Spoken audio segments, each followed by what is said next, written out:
Gol! Fez a finta, lá vai Romário, é gol!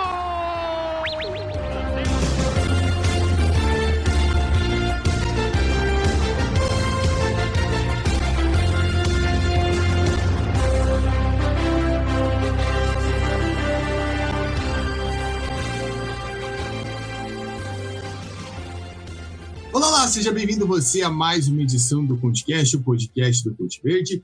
Eu sou Gabriel Solaf, essa é a nossa edição 203. Estamos aqui repercutindo a data da FIFA e agora é hora de falar sobre o que aconteceu aqui na América do Sul com as seleções do nosso continente. Bolívia na repescagem, os testes de Argentina, Uruguai, Colômbia, Paraguai e Equador visando a Copa do Mundo e, claro, quem está fora fazendo seus novos trabalhos, iniciando novos trabalhos, treinador brasileiro iniciando o trabalho aqui no continente. A gente vai falar sobre isso por aqui. Mas antes eu convido você a seguir a gente nas redes sociais, Threads, Twitter, Instagram, TikTok, @ConteVerdeOnline. Segue a gente lá, acompanha nosso projeto, acompanha nossos posts quase que diários que a gente vai informando vocês sobre curiosidades. Claro, nessa véspera de Copa do Mundo, uma prévia, um esquenta bem legal para o torneio. Também segue a gente aqui no Spotify, no YouTube, onde você está escutando esse podcast. Compartilha com seus amigos e, claro, se puder, apoia.se/ConteVerde com R$10 por mês. Você pode ajudar a gente. Ao meu lado, a gente fala de Sudaca aqui na América do Sul. A gente chama o Mister Vinícius do Prado, o Dudu Nobre.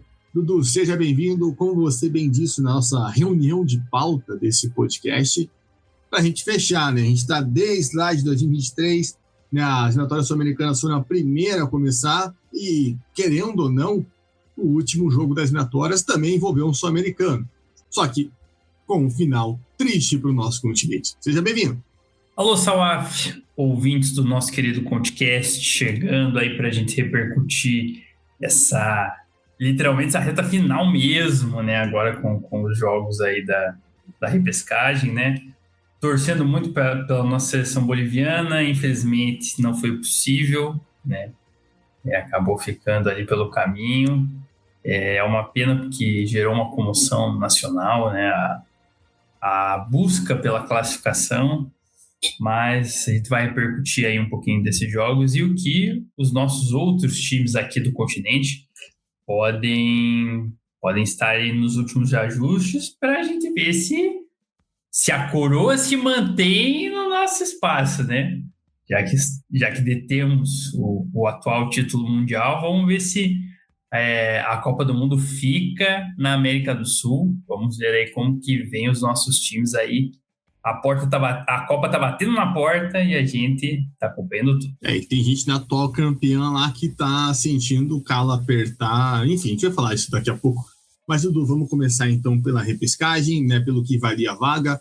A gente acompanhou todo o sonho boliviano, né? Desde aquela classificação até um tanto improvável, né? Pelo que se desenhava a última rodada das eliminatórias. A Bolívia vence o Brasil e conta com um atropelo da Colômbia em Maturim, né? Algo que a gente não esperava, consegue essa vaga na repescagem.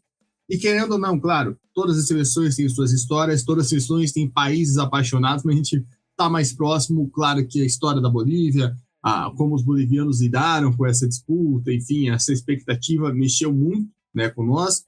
Era a seleção, tirando a Jamaica, né, que estava na repescagem, que fazia menos tempo que estava para a Copa, né, o time em 94, a Jamaica foi em 98. Enfim, mobilização, bolivianos viajando. Primeiro jogo, um jogo mais duro, a gente esperava isso, né? Um jogo mais equilibrado. O Suriname sai na frente após criar boas oportunidades. A Bolívia tinha a posse de bola, mas não sabia o que fazer, né? É uma realidade que a Bolívia não está acostumada, né? Ficar com a bola, vai fazer o quê? Aí, depois, a Bolívia consegue o gol de empate e faz a virada 2-1. Um jogo ali que faltou muita coisa para a Bolívia, mas o objetivo era se classificar, se classificou. E aí, no segundo jogo, já começa sofrendo um gol logo de cara para o Iraque, se recupera no jogo, né, faz um 1-1 ainda no primeiro tempo, conseguiu ali se equilibrar, né, e destaque, né, para o Paniagua, que foi o autor do gol de empate, apenas 18 anos, né, então é uma realidade boliviana que a gente pode falar. Mas no segundo tempo sofre o mesmo golpe, né, toma o segundo gol logo nos minutos iniciais, e aí, por contrário, não consegue se recuperar. E foi frustrante, foi triste, né? Até mesmo pós-vitória do Suriname, eu entrava na página da Federação Boliviana para pegar informações, tinha lá a Federação Boliviana divulgando promoção de voo de Santa Cruz de la Sierra para Monterrey, de La Paz para Monterrey, para a galera ir pro jogo, cara. A galera fez uma promoção, 1.800 pesos, sei lá quantos reais a passagem. Galera foi em peso, mas não deu. A Bolívia tá fora da Copa do Mundo. Dudu, você acha que isso é o quê? O que faltou para a Bolívia na repescagem? Principalmente nesse jogo contra o Iraque, né? No jogo do Suriname, a Bolívia conseguiu ter força para virar. O que você viu que teve num jogo que não teve no outro? Olha só, eu acredito que o Iraque acho que estava um pouco mais preparado em relação ao Suriname para esse confronto, né? A gente pode perceber analisando ali que parecia uma equipe mais coesa, assim, né? Se você pegar todo o time, assim, né? Eu acredito que isso possa ser um fator que tenha interferido também. Mas acredito que, falando da seleção boliviana, o principal foi a capacidade de reação no momento adverso, né? A gente teve, no caso, quando a seleção do Suriname abre, né, o placar e a Bolívia tem que buscar o resultado, a gente percebeu que, a partir do gol de empate, o time conseguiu se ligar no jogo, né? Acho que isso foi algo que é óbvio que você não é bom você esperar tomar um gol para isso acontecer, para ter uma mudança de postura quando as coisas não estão indo bem. Mas eu acho que o poder de reação da Bolívia no jogo contra o Suriname aconteceu a partir do gol de empate.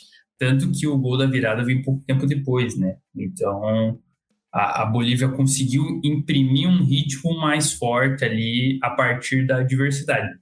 Já no jogo contra o Iraque, dá para ver claramente que o segundo gol acaba sendo um baque na questão da ambição de jogo da Bolívia, né? A gente tem até uma imagem, acho que do Ramiro Baca, se eu não me engano, quando sai do Iraque, que ele fica, claro, obviamente bastante abatido, né, pelo gol sofrido, mas um impacto assim que dá a sensação de que a equipe não consegue voltar ao eixo após o 2-1 ali aplicado pelo Iraque, né? Tanto que, se você pega, por exemplo, os melhores momentos do jogo, depois do segundo gol iraquiano, a próxima chance da Bolívia demora um bom tempo ali para acontecer, né? Então, acredito que isso aliado a esse fato, né, de você falou, né, às vezes ter a bola e não saber muito bem como agir, porque grandes resultados da Bolívia às vezes acontecem quando ela precisa, quando ela aproveita às vezes algum espaço deixado pelo adversário e tal. Então, acredito que esses tenham sido os pontos-chave, assim, né? E também o momento do jogo, né? Acaba que, coincidência ou não, acabou sendo nas duas partidas, a volta para o segundo tempo foi bem problemática, né? Saíram gols dos adversários ali que num caso, acabou ocasionando um problema irreversível no jogo. Então, foi um momento ruim ali, mas eu acho que até um ponto que a gente trouxe no boletim pré, né, dessas eliminatórias, é a capacidade da seleção com o Villegas de promover uma renovação. Você mesmo falou, né, do rapaz que fez o gol, que tem pouquíssimo tempo de vida, né? Se a gente for o Peniágua tem 18 anos. Então. Tem pouquíssimo tempo de vida, assim, no aspecto futebolístico. Então, e se você pegar outros jogadores, o próprio Miguelito, por exemplo, são jogadores muito jovens. Então, eu acredito que a semente foi plantada. É óbvio que quando você está tão perto de conseguir, né, uma eliminação assim é doída. Mas eu acredito que o trabalho não pode parar por aqui e se a gente for pegar, os números não aumentam, é o mais perto que a Bolívia chegou até o presente momento. Então, não vale a pena você deixar esse trabalho de lado a partir da primeira adversidade, né? Então, o que aconteceu no jogo não deve se refletir na condução da seleção, porque acredito que com o trabalho e com o amadurecimento desses jogadores, né, seja no aspecto clube, seja com a própria seleção, pode ser um caminho positivo aí para a Bolívia, quem sabe, né, no próximo ciclo aí sim, poder comemorar essa volta à fase final, digamos assim, da Copa do Mundo. E até queria te perguntar isso, Dudu, porque quando o Villegas ele assumiu a Bolívia, ele deixou claro que o planejamento é 2034, é uma reconstrução pensando para daqui 8 anos, daqui 2 Copas do Mundo. Não era nem agora e nem 2030, ou seja, ia ser um passo bem adiantado. Então é isso, né? Acho que dá confiança, podemos dizer assim, né? Não é aquela questão de uma vez na vida, outra na morte, né? Talvez, se você reparar assim, a Venezuela está vendo muito isso, né? Do que a Bolívia, né? Que, a aposta vai ser agora, é agora. E a Bolívia não, acho que ela conseguiu adiantar um processo. Se isso vai fazer diferença em 2030, a gente não sabe. Mas dá para dizer isso, né? Que gera mais confiança para o futuro, porque acho que ninguém esperava isso, né? Eu lembro da gente fazendo um prognóstico pré-eliminatório, você acertou, né? A gente lembra disso, você colocou que o Chile ia ser lanterna eliminatória, você acertou, mas você imaginou a briga chilena com a Bolívia, né? Enfim, a Bolívia acho que surpreendeu, já fez muito, claro, fica a frustração, mas fez muito chegando até a repescagem. Com certeza, e até se a gente for pensar, né, nesse estilo de trabalho do Villegas, faz sentido ele falar 2034. Por quê? Porque esses jogadores que hoje a gente tem 18, 20, 22 anos, chegariam daqui 8 anos, teoricamente, num auge de forma, né? Tanto física quanto de bagagem, para desempenhar esse tipo de competição. Então, você mantendo uma base mais jovial e crescendo com ela para que ela chegue num momento em que já esteja mais estabelecida, é o que deve ser feito, né? Então, acredito que ele tenha pensado justamente para ir desenvolvendo essa geração para que chegue, como a gente viu em outros casos, né? Se a gente for pegar aí, né, o próprio Paraguai, alguns anos atrás, por exemplo, ali em 2010, por exemplo, tinha uma baita geração. O Chile, com essa geração do Vidal, do Sanches, tudo. Então, fazer esse trabalho de acompanhamento para que se desenvolva essa geração e chegue num momento de auge físico e técnico, digamos, que possa gerar esse objetivo, né? O desafio é fazer um trabalho que seja mais parecido com o Equador, ou seja, que tenha frutos que se prolonguem por mais tempo em relação a outros trabalhos, como o Chile, por exemplo, que a gente comentou pré-programa, que tem trabalho para refazer. Exato, e o prognóstico de como vai ser a Bolívia, onde a Bolívia vai entrar na briga, né, com 7 seleções, isso a gente deixa para depois da Copa, para ver aonde que a Bolívia consegue se encaixar, mas claro, já gera uma expectativa de briga pela repescagem, algo que nos últimos anos, aí basicamente, desde 94 a gente não tinha com a Bolívia, né, de imaginar a Bolívia brigando lá por uma vaga. E claro, tem um fator alto que a gente não pode desmerecer, mas eu acho que, só fazendo parênteses, não precisa nem comentar, mas os jogos da Bolívia mostraram que não é só isso, até porque a Bolívia teve tempo para se acostumar ao nível, né, de Monterrey. A Bolívia ficou mais de uma semana lá, e quando a gente entrevistou o Zago, né, quando ele treinava a Bolívia, ele deixou bem claro que da mesma forma que os times que saem do nível do mar vão para lá, sentem, os jogadores bolivianos sentem quando saem do nível do mar e vão para um nível mais baixo. Então a Bolívia conseguiu se adaptar a essa realidade e mostrou qualidade, né? Minimamente vai disputar uma vaga, né? Não foi uma derrota humilhante nem nada do tipo. É um time que lutou nas 2 partidas para estar na Copa do Mundo. Falando em estar na Copa do Mundo, hora de falar de quem está na Copa do Mundo, Dudu. A gente teve as nossas seleções sudacas aí entrando em campo para fazer testes. A única seleção que jogou em casa foi a Argentina, porque teve a questão da finalíssima, né? Ia jogar com a Espanha, jogar com o Catar, teve a guerra, não teve jogo com a Espanha, não teve jogo com o Catar, teve que arrumar adversário de última hora, encontrou a Mauritânia, a Zâmbia, vitória por 2-1 e também por 5-0. Ainda saindo ainda no continente americano, A Colômbia jogou nos Estados Unidos com os mesmos adversários do Brasil e também tomou fumo, né? Perdeu de 2-1 para Croácia de virada e 3-1 para a França. Indo para o velho continente, o Equador entrou em campo em 2 oportunidades, empatou em 1-1 com o Marrocos e também empatou em 1-1 com a Holanda. O Paraguai também entrou em campo nessa data FIFA, lá na Europa, e ganhou da Grécia por 1-0 na estreia do Maurício, né? O Maurício, jogador do Palmeiras, se naturalizou Paraguai, porque sua mãe é paraguaia, e perdeu para o Marrocos por 2-1. E fechando esse giro, teve o Uruguai, que jogou lá em Londres, o Uruguai que ficou no empate sem gols com a Argélia e empatou em 1-1 com gol no finalzinho contra a Inglaterra.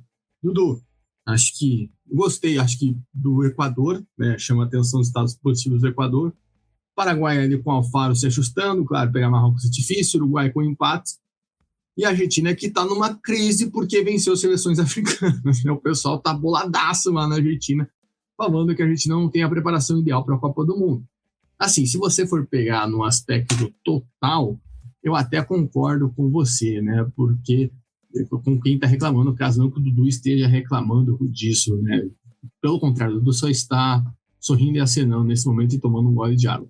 Mas, desde o ano passado, a Argentina, de fato, não vem fazendo testes a tanta altura, né? A gente lembra, a Argentina, da primeira amistosa, ela pegou a Venezuela, né? Aí depois pegou Porto Rico. Aí se vendeu e pegou Angola e era para jogar com a Índia e ninguém entendeu nada e no fim das contas não aconteceu o jogo. E aí nessa data FIFA, claro, não foi culpa da Argentina o que aconteceu, né? Teve toda a questão da guerra dos conflitos no Oriente Médio. A Espanha ficou se enrolando no que queria fazer com relação à finalíssima. Aí no fim das contas eles falaram que não aceitavam que o jogo não fosse em Madrid. A Argentina não queria jogar em Madrid, não teve o jogo, a Argentina teve que ver quem estava disponível ainda. Caiu no colo Mauritânia e Zâmbia e ainda venceu com a Mauritânia com as calças na mão, né? Isso que deixou o torcedor mais preocupado. Enfim, há motivos para o torcedor da Albiceleste se preocupar, Dudu. E claro, o panorama aí que você analisou, você viu dessas outras 4 seleções que entraram em campo nessa data FIFA.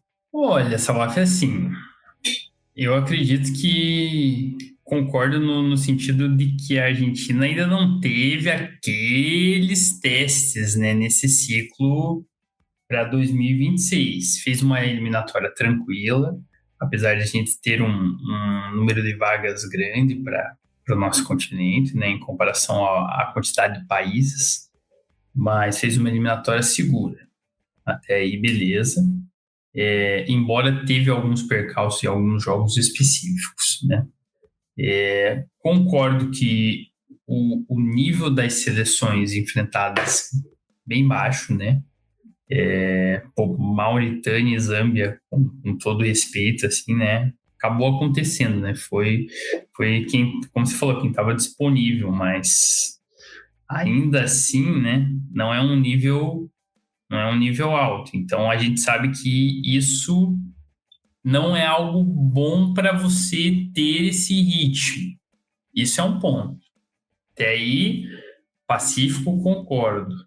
Agora também querer instaurar uma crise por causa disso, aí também é, como dizer, arranjar pelo em ovo, na minha opinião, assim, sabe?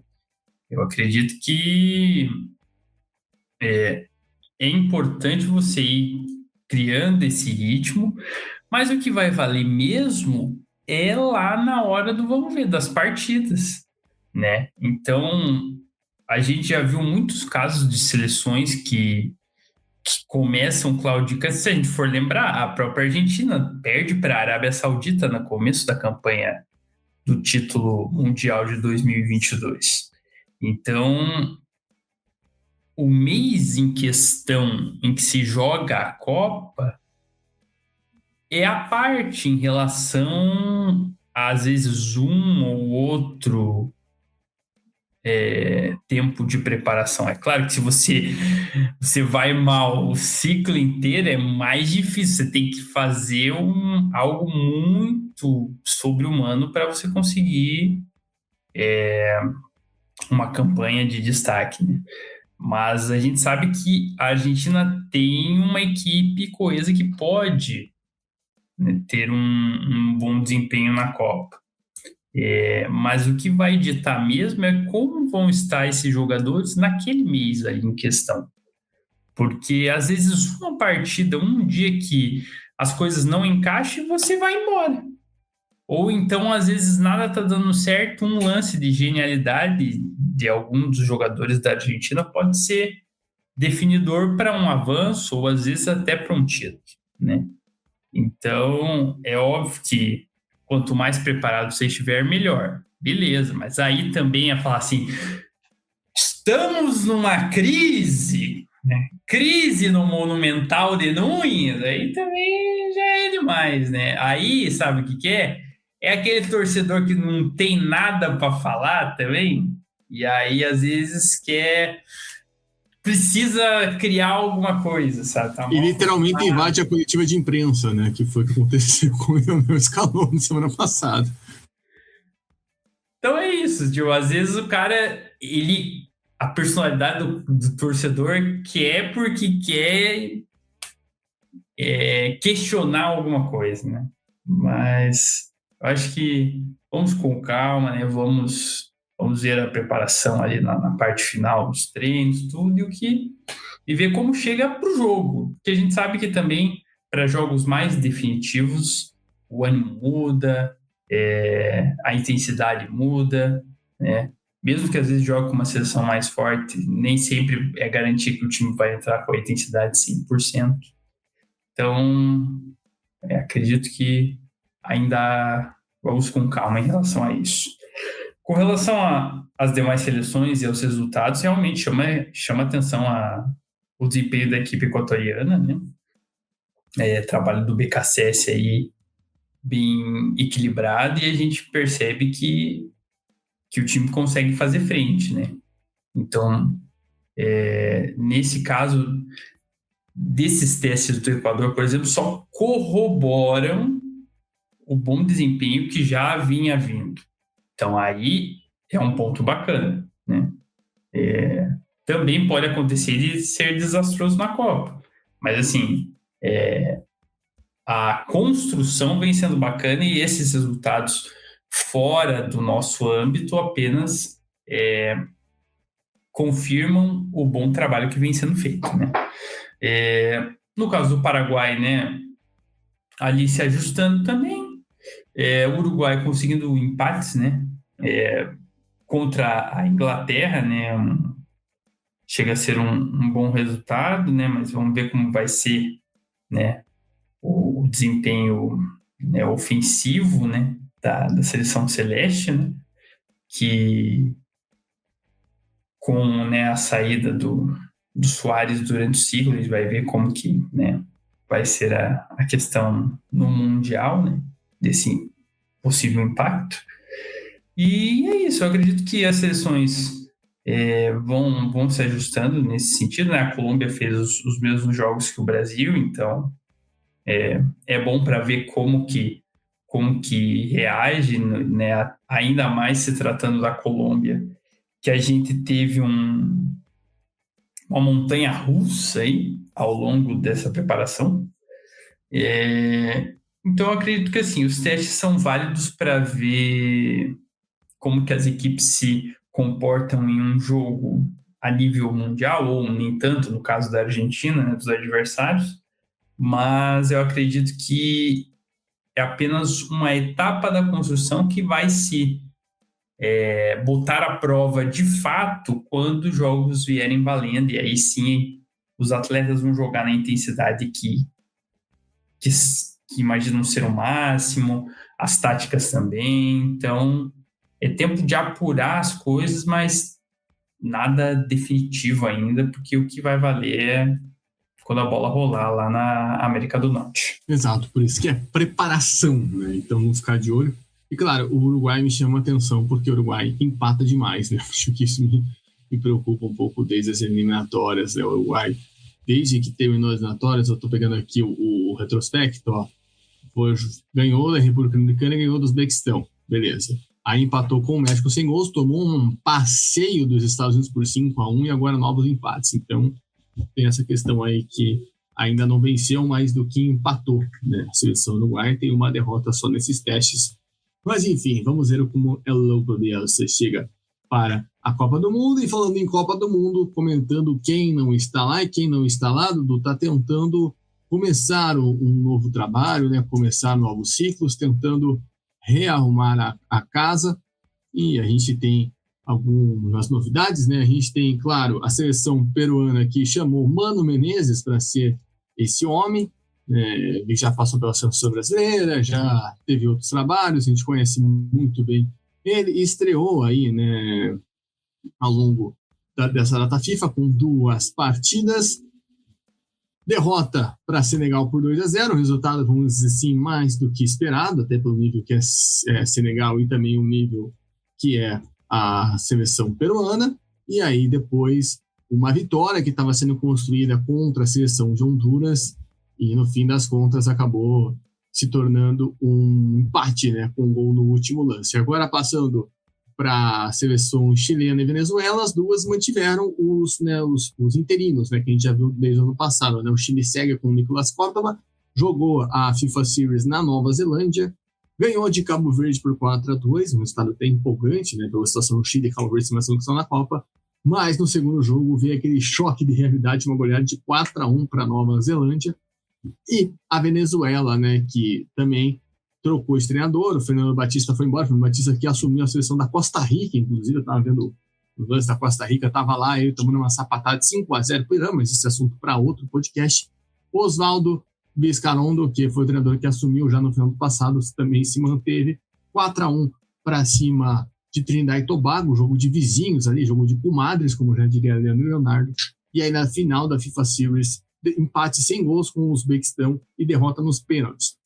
Dudu, desses 3 nomes, a gente tem um nome que, claro, a Venezuela vai seguir com o Vizcarrondo, tanto que já montou a comissão técnica, o Kleber Xavier, inclusive, é o auxiliar técnico do Vizcarrondo, fica aí essa curiosidade, como o Kleber Xavier parece como auxiliar técnico na Venezuela, não faço a menor ideia. O Chile segue com o Nicolás Córdoba, mas acho que o Chile ainda vai passar processos, e, claro, o que sua grande opinião sobre Mano Menezes na seleção peruana.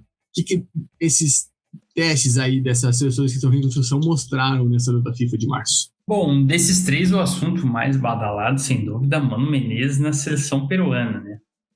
Eu até estava pensando enquanto você estava falando, né, que nos últimos tempos aí, né, ainda que de forma tímida, os treinadores brasileiros vêm ganhando um certo espaço aqui no nosso continente, né? Se a gente for pensar, alguns anos atrás a gente tinha o Autuori, né? Chegou, acho que, a defender o Atlético Nacional da Colômbia. Mais recentemente a gente teve o Thiago Nunes, tanto no Sporting Cristal, depois na LDU, fazendo grande campanha. E tem o Zé Ricardo, que assumiu o Sporting Cristal essa semana. Olha aí, ó, essa eu não sabia. Olha aí, ó, Zé Ricardo no Sporting Cristal. E a gente teve o próprio Antônio Carlos Zago, que a gente comentou aqui na seleção boliviana. Então, acho que acaba virando um efeito em cascata, né? Se a gente for ver.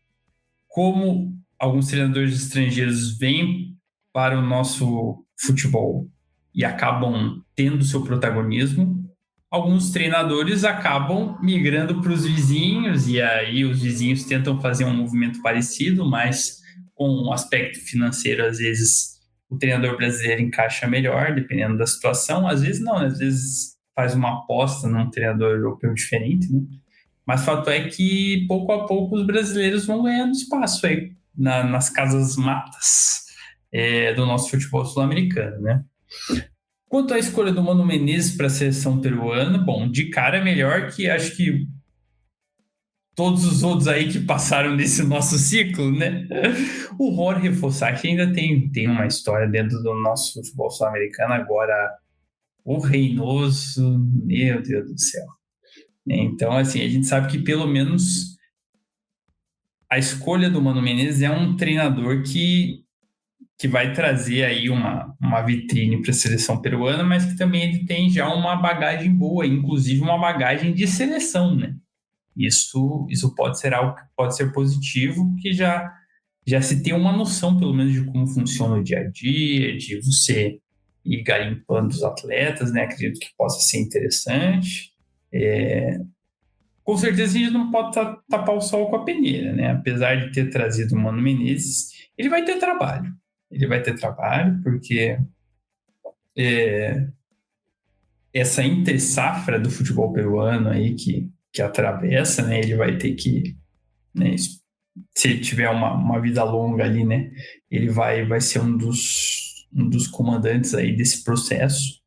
Então, você recomeçar assim, sendo que não foi feito esse trabalho da forma como deveria nesse último ciclo, então vai trazer um desafio para ele, né? E o desafio também, além dessa questão da renovação, é de fazer uma equipe mais ofensiva, ou pelo menos mais efetiva, né? Dos trabalhos do Mano, eu não me lembro assim de um time nosso, um time que seja um estilo de jogo que faça uma pressão, que proponha o jogo assim de uma forma que fique bem clara assim, né, dentro do campo. Então, talvez para o material humano que ele tem em mãos possa ser interessante, mas dentro desse caso, se for optar por uma equipe mais efetiva, vai ter que ter o desafio de converter esses lances mesmo, porque o repertório criativo da seleção peruana era o grande calcanhar de Aquiles, né? A gente falou várias vezes sobre isso. Então, vamos ver como que o Mano vai fazer nesse sentido. Acho que esses são os dois grandes desafios que ele tem. Vamos ver se ele consegue cumpri-los.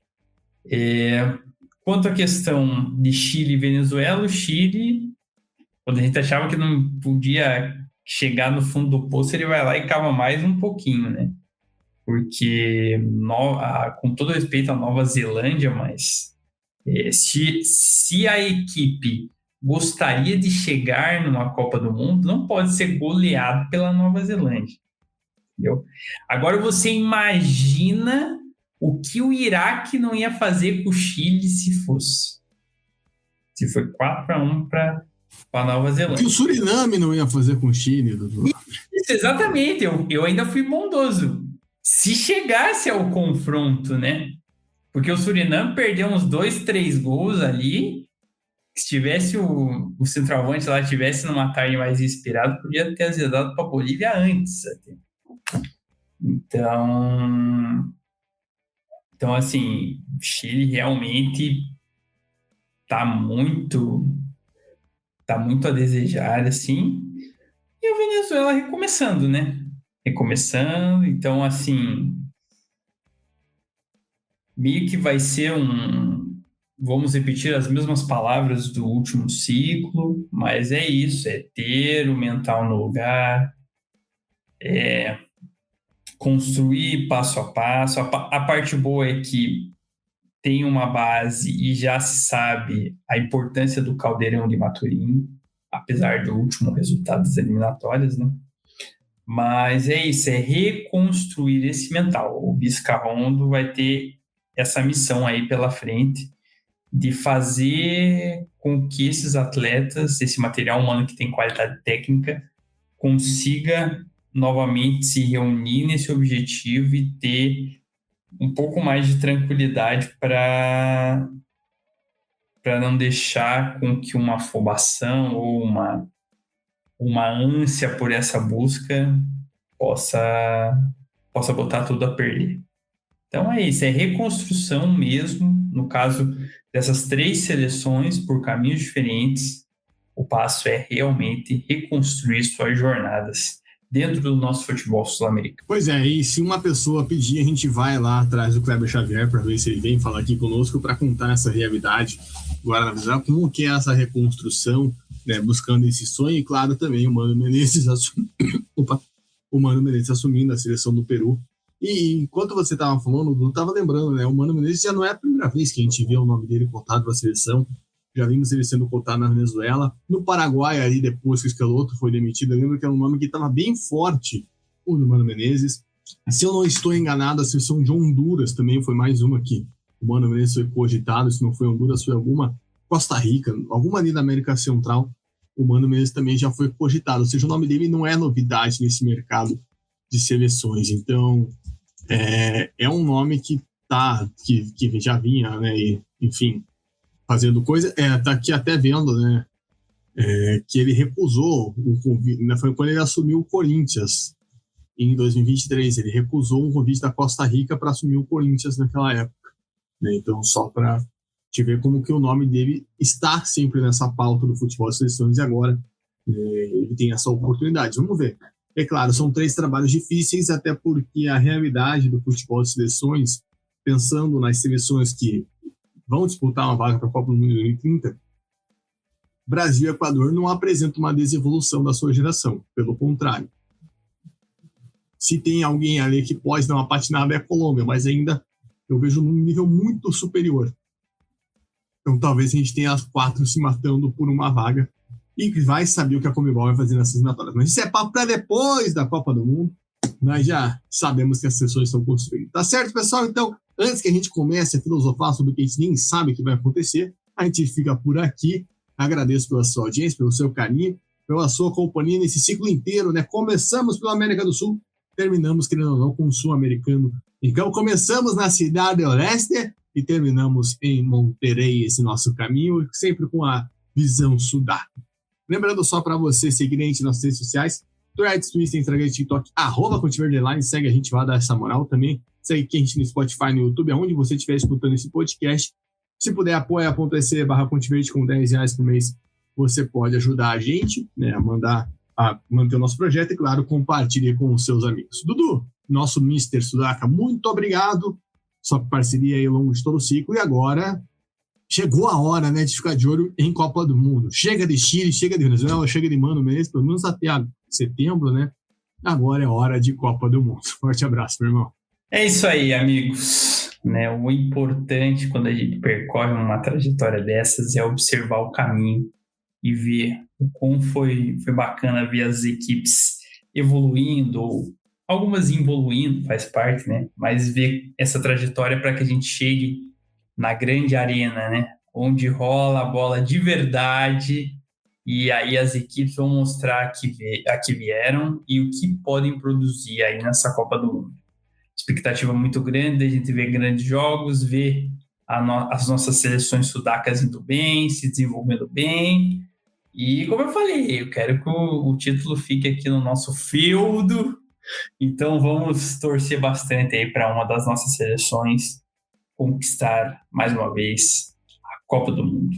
Então agora vamos nos divertir, gente. Vamos curtir, porque esse é o maior espetáculo do nosso futebol.